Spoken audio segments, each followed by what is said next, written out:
എല്ലാവർക്കും നമസ്കാരം. എല്ലാവരും സുഖമായിരിക്കുന്നു എന്ന് കരുതുന്നു. ഇന്നത്തെ റെസിപ്പി ഈവനിങ് സ്നാക്കാണ്. വളരെ എളുപ്പത്തിൽ തയ്യാറാക്കിയെടുക്കാം. എങ്ങനെയാണ് തയ്യാറാക്കിയെടുത്തിരിക്കുന്നതെന്ന് വീഡിയോ എല്ലാവരും ഒന്ന് കണ്ടു നോക്കൂ. നല്ല പോലെ പഴുത്ത ഒരു നേന്ത്രപ്പഴം എടുക്കുക. തൊലിയൊക്കെ കറുത്തുപോയി നേന്ത്രപ്പഴം നമ്മൾ സാധാരണ കഴിക്കാറില്ല, കളയാറാണ് പതിവ്. അതുണ്ടെങ്കിൽ എടുത്തോളൂ. പിന്നെ ഒരു പാക്കറ്റ് ബൂസ്റ്റ്, 5 രൂപയുടെ ഒരു പാക്കറ്റ് ബൂസ്റ്റാണ് ഇപ്പോൾ ഞാൻ എടുത്തിരിക്കുന്നത്. ഇനി നമ്മുടെ നേന്ത്രപ്പഴത്തിൻ്റെ ആ ഒരു തൊലിയൊക്കെ കളഞ്ഞിട്ട് അതിനെ ഒന്ന് അരിഞ്ഞെടുക്കണം. അപ്പം ഞാൻ ഒരു മിക്സിയുടെ ജാർ എടുത്തിട്ടുണ്ട്. അതിനകത്തേക്ക് നേന്ത്രപ്പഴം ഒന്ന് അരിഞ്ഞിട്ട് കൊടുക്കുന്നുണ്ട്. ഈ സമയത്ത് നമ്മുടെ വീഡിയോ കണ്ടുകൊണ്ടിരിക്കുമ്പോൾ വീഡിയോ ഇഷ്ടമായാൽ സബ്സ്ക്രൈബ് ചെയ്യാതെ കാണുന്നവരൊക്കെ ഉണ്ടെങ്കിൽ ഒന്ന് സബ്സ്ക്രൈബ് ചെയ്ത് സപ്പോർട്ട് ചെയ്തേക്കൂ. അതുപോലെ ലൈക്ക് ചെയ്യാനും കമൻറ്റ് ചെയ്യാനൊന്നും ആരും മറന്നുപോലെ ബെല്ലൈക്കൺ ഒന്ന് പ്രസ് ചെയ്തിട്ട് ഓൾ എന്ന ഓപ്ഷൻ എനേബിൾ ചെയ്ത് വെക്കണം കേട്ടോ. ഇനി ഒരു പാക്കറ്റ് ബൂസ്റ്റ് നമ്മൾ എടുത്തിട്ടുണ്ടല്ലോ, അതും കൂടി ഇതിനകത്തേക്കൊന്ന് ഇട്ട് കൊടുക്കുക. നമ്മളെടുത്തിരിക്കുന്ന ഒരു നേന്ത്രപ്പഴമാണ്. അപ്പോൾ ഞാൻ ഒരു പാക്കറ്റ് ബൂസ്റ്റ് മുഴുവനായിട്ട് അങ്ങ് ചേർത്ത് കൊടുക്കുന്നുണ്ട്. അപ്പോൾ നിങ്ങൾ നേന്ത്രപ്പഴത്തിൻ്റെ അളവ് കൂട്ടുന്നതനുസരിച്ച് ബൂസ്റ്റിൻ്റെ അളവും കൂട്ടിയെടുക്കുക. ഇനി നമ്മളിതിനകത്തേക്ക് മധുരത്തിന് പഞ്ചസാരയൊന്നും ചേർത്ത് കൊടുക്കേണ്ട ആവശ്യമില്ല. ബൂസ്റ്റിന് അത്യാവശ്യം നല്ല മധുരമുള്ളതാണ്. നേന്ത്രപ്പഴം നല്ലപോലെ പഴുത്തതായതുകൊണ്ട് അതിന് മധുരം ഉണ്ടാവും. ഇനി ഇത് നന്നായിട്ടൊന്ന് അരച്ചെടുക്കുക. വെള്ളമൊന്നും ചേർത്ത് കൊടുക്കേണ്ട, അതല്ലാതെ തന്നെ നല്ല പേസ്റ്റ് പോലെ നമുക്കിതൊന്ന് അരച്ചെടുക്കണം. ഞാനൊരു ബൗൾ എടുത്തിട്ടുണ്ട്. ഇനി ആ പഴവും ബൂസ്റ്റും നമ്മൾ അരച്ചെടുത്തുകൊണ്ട് വന്നത് ഇതിനകത്തേക്ക് ചേർത്ത് കൊടുക്കുക. ഈ ബൂസ്റ്റിൻ്റെ ഫ്ലേവറോട് കൂടിയിട്ട് ഈ സ്നാക്ക് കഴിക്കാനായിട്ട് നല്ല ടേസ്റ്റാണ് കേട്ടോ. കുട്ടികൾക്കൊക്കെ ഒത്തിരി ഇഷ്ടമാവും. ഇത് മുഴുവനായിട്ട് ഞാൻ ഒഴിച്ചു കൊടുത്തിട്ടുണ്ട്. ഇനി നമ്മൾക്ക് ഇതിനകത്തേക്ക് മൈദപ്പൊടി അല്ലെങ്കിൽ ഗോതമ്പ് പൊടി, ഇതിലേതെങ്കിലും ഒന്ന് ചേർത്ത് കൊടുക്കുക. അപ്പം ഞാൻ ഇതിനകത്തേക്ക് ഗോതമ്പ് പൊടിയാണ് ചേർത്ത് കൊടുക്കുന്നത്. കുറച്ച് ഹെൽത്തി ആയിട്ടാണ് തയ്യാറാക്കിയെടുക്കുന്നത് കേട്ടോ.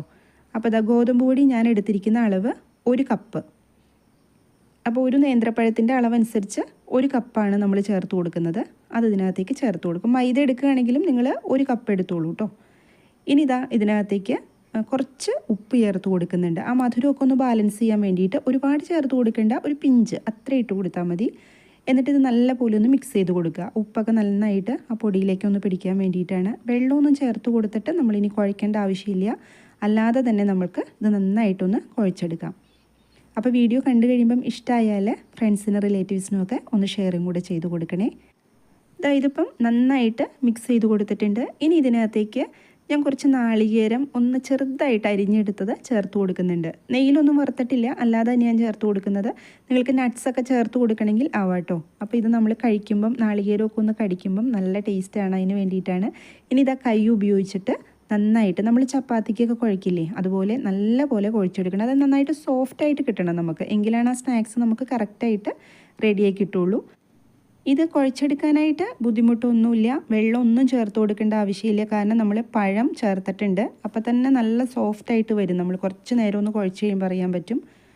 നമ്മൾക്കിത് ടച്ച് ചെയ്യുമ്പം കണ്ടില്ലേ, നല്ല സോഫ്റ്റായിട്ടിരിക്കണം. ഇത്രയും സോഫ്റ്റായിട്ട് തന്നെ കുഴച്ചെടുക്കണം, അല്ലെങ്കിൽ നമ്മുടെ സ്നാക്സ് അത്ര റെഡിയായി കിട്ടില്ല കേട്ടോ. ഇനി ഇതിനകത്തുനിന്ന് കുറേശ്ശെ എടുത്തിട്ട് നമുക്ക് ഇഷ്ടമുള്ള ഷേപ്പിലാക്കിയെടുക്കാം. ചെറിയ ചെറിയ ബോൾസ് ആക്കാം, അല്ലെങ്കിൽ കുറച്ച് വലിയ ബോൾസ് ആയിട്ട് എടുക്കാം. എങ്ങനെ വേണമെങ്കിലും എടുക്കാം. അല്ലെങ്കിൽ ഒരു ചപ്പാത്തി പലകയിൽ വെച്ചിട്ട് നന്നായിട്ട് പരത്തിയിട്ട് ഡയമണ്ട് ഷേപ്പിലൊക്കെ നമ്മൾക്ക് കട്ട് ചെയ്തെടുക്കാം. ഏത് രീതിയിൽ വേണമെങ്കിലും എടുക്കാം കേട്ടോ. ഇപ്പം ഞാൻ എടുക്കുന്നത് കയ്യിൽ വെച്ചിട്ട് ഒന്ന് പ്രസ് ചെയ്ത് കൊടുക്കുന്നുണ്ട്. എന്നിട്ട് അതിൻ്റെ സൈഡൊക്കെ ഒന്ന് നല്ലപോലെ ഒന്ന് ശരിയാക്കിയിട്ട് ഒരു ഫോർക്ക് ഉപയോഗിച്ചിട്ട് അതിൻ്റെ മുകളിൽ കൂടി ഒന്ന് പ്രസ് ചെയ്ത് കൊടുക്കുന്നുണ്ട്. എന്താ വെച്ചാൽ നമ്മുടെ വെട്ട് കേക്കൊക്കെ നമ്മൾ തയ്യാറാക്കൂലേ, അതുപോലെ അത്രയും നമ്മൾ കട്ട് ചെയ്യുന്നില്ല, പയ്യെ ഒന്ന് പ്രസ് ചെയ്ത് കൊടുക്കുക. അങ്ങനെ വെച്ചാൽ നമ്മളിത് എണ്ണയിലേക്ക് ഇട്ട് കഴിയുമ്പം അതിൻ്റെ ഉള്ളൊക്കെ നമുക്ക് പെട്ടെന്ന് വെന്ത് കിട്ടും. അതിന് വേണ്ടിയിട്ടാണ് കേട്ടോ. അപ്പം ഞാൻ ഇങ്ങനെയാണ് ചെയ്തെടുക്കുന്നത്.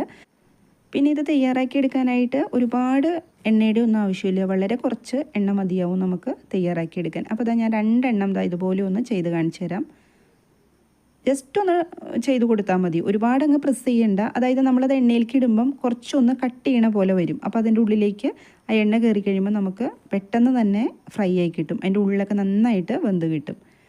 ഇനി ഇതെല്ലാം അതുപോലെ തന്നെ ഞാൻ ചെയ്തെടുക്കണേ കേട്ടോ. അപ്പോൾ അതെല്ലാം ഇതുപോലെ തന്നെ ഒന്ന് പ്രസ് ചെയ്ത് കൊടുത്തിട്ട് ചെയ്തെടുത്തിട്ടുണ്ട്.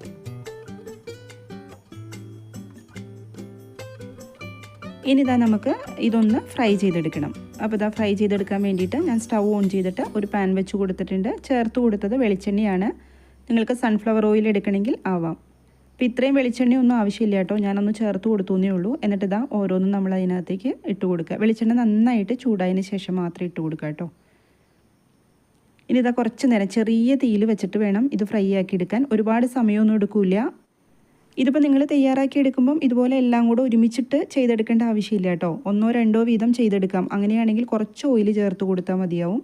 അപ്പോൾ ഇതാ കുറച്ച് ഓയിൽ എടുത്തിട്ട് ഞാൻ അതിൻ്റെ മുകളിലേക്കൊന്ന് ഒഴിച്ചു കൊടുക്കുന്നുണ്ട്. നമ്മളത് ആ ഫോർക്ക് കൊണ്ടൊന്ന് പ്രസ് ചെയ്തപ്പം അതിനുള്ളിലേക്ക് വീണ് കഴിഞ്ഞാൽ പെട്ടെന്ന് തന്നെ ഉള്ളു നല്ല വെന്ത് കിട്ടിക്കോളും. നല്ല ക്രിസ്പി ആയിട്ട് കിട്ടും കേട്ടോ നമുക്ക് ഈ സ്നാക്ക്.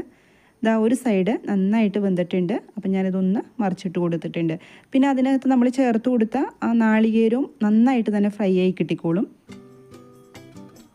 ഇതാ ഇപ്പം 2 സൈഡും നല്ല പോലെ ഫ്രൈ ആയി കിട്ടിയിട്ടുണ്ട്. ഇനി നമ്മൾക്കിതാ ഇതിനകത്തുനിന്ന് ഇതെല്ലാം ഒന്ന് കോരി മാറ്റാം. ഒരുപാട് സമയമൊന്നും വേണ്ട നമുക്കിതാ ഈ ഒരു സ്നാക്ക് തയ്യാറാക്കി എടുക്കാനായിട്ട്. അതുമാത്രമല്ല നമ്മൾ ഗോതമ്പ് പൊടിയിലാണ് ചെയ്തെടുക്കുന്നത്. നമ്മൾ സോഡാപ്പൊടി അങ്ങനെ ഒന്നും ഇതിനകത്തേക്ക് ചേർത്ത് കൊടുക്കുന്നുമില്ല. ഇതിപ്പോൾ എല്ലാം ഞാൻ ആ പാത്രത്തിനകത്തുനിന്ന് ഒന്ന് മാറ്റിയിട്ടുണ്ട്. അപ്പോൾ ഇതുപോലെ സ്നാക്ക് തയ്യാറാക്കി നോക്കാത്തവരൊക്കെ ഉണ്ടെങ്കിൽ ഒന്ന് ട്രൈ ചെയ്ത് നോക്കൂ. സൂപ്പർ ടേസ്റ്റാണ് കേട്ടോ. വീഡിയോ എല്ലാവർക്കും ഇഷ്ടമായി എന്ന് കരുതുന്നു. മറ്റൊരു വീഡിയോയിൽ കാണാം. എല്ലാവരും സന്തോഷമായിട്ടിരിക്കുക. Thank you.